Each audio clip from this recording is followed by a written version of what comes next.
Welcome everyone to Beyond the Pages. I'm so thrilled you've decided to join us today. If you're looking for stories that spark curiosity and ignite the imagination, you've come to the right place. We believe that every page holds a universe of wonder, and we're here to explore them with you. Your single click to subscribe, like, and share truly makes a world of difference in helping us bring more of these fascinating narratives to you. It's how we grow and continue to uncover the gems hidden within the stories we love. So, if you're ready for more intriguing tales and insightful explorations, consider hitting that subscribe button.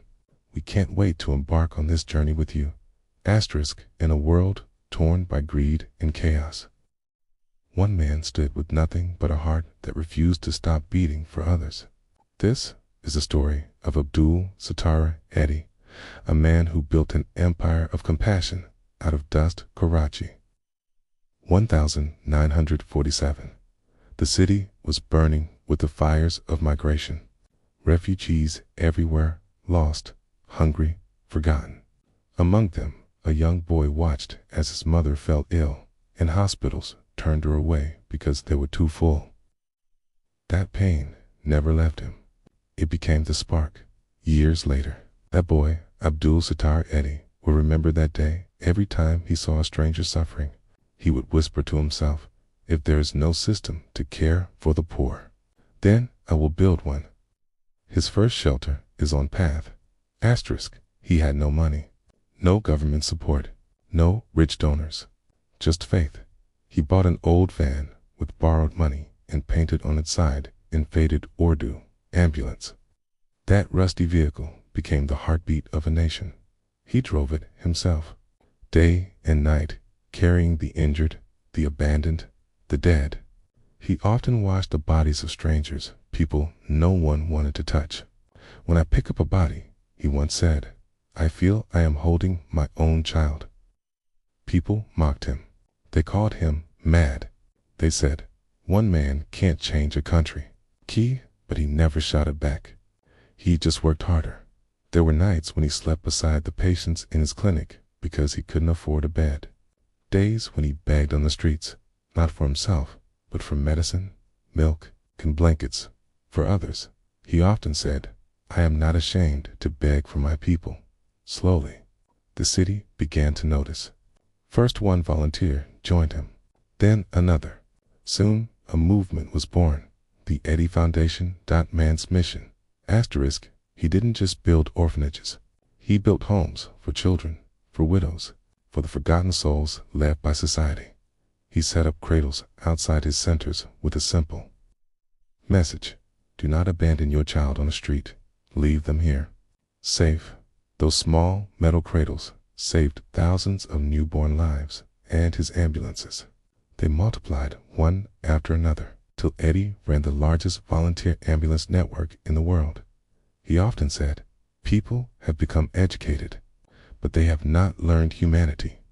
The cost of kindness, but kindness is never easy. He faced political pressure, false accusations, even death threats.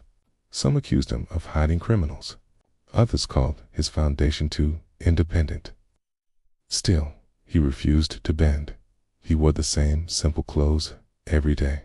He lived in a small room beside his office, a single bed, a few clothes, one pair of shoes. When foreign leaders sent him money, he gave it all away before sunset.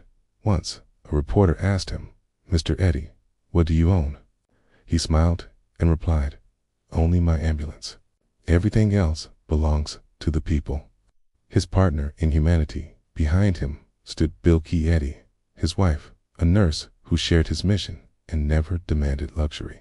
Together, they became the father and mother of thousands.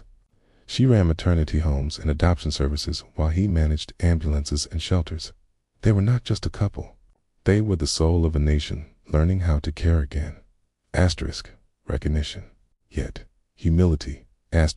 He received global awards, invitations, and praise. But fame never touched him. When he was offered government land, he refused.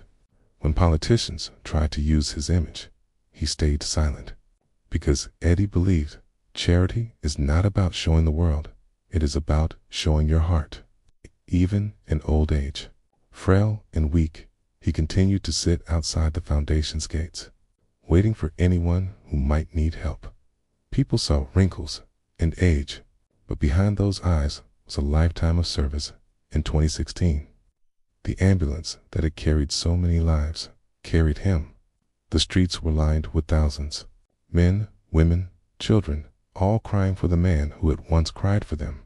He was given a state funeral, the first of its kind for a common man.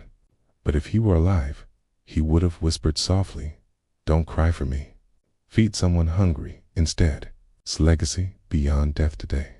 The Edhi Foundation continues to run over 300 centers across Pakistan, hospitals, orphanages, shelters, and the largest ambulance fleet on earth, all funded by ordinary people. The same people Edhi believed in his face may be gone, but his message breathes in every ambulance siren that rushes through a crowded street, in every cradle that saves a child, in every volunteer who says, "I will help." Narrator. He didn't build monuments. He didn't command armies. He didn't own palaces, but he built something the world desperately needed: hope. When history remembers Abdul Sattar Edhi, it will not speak of gold or power.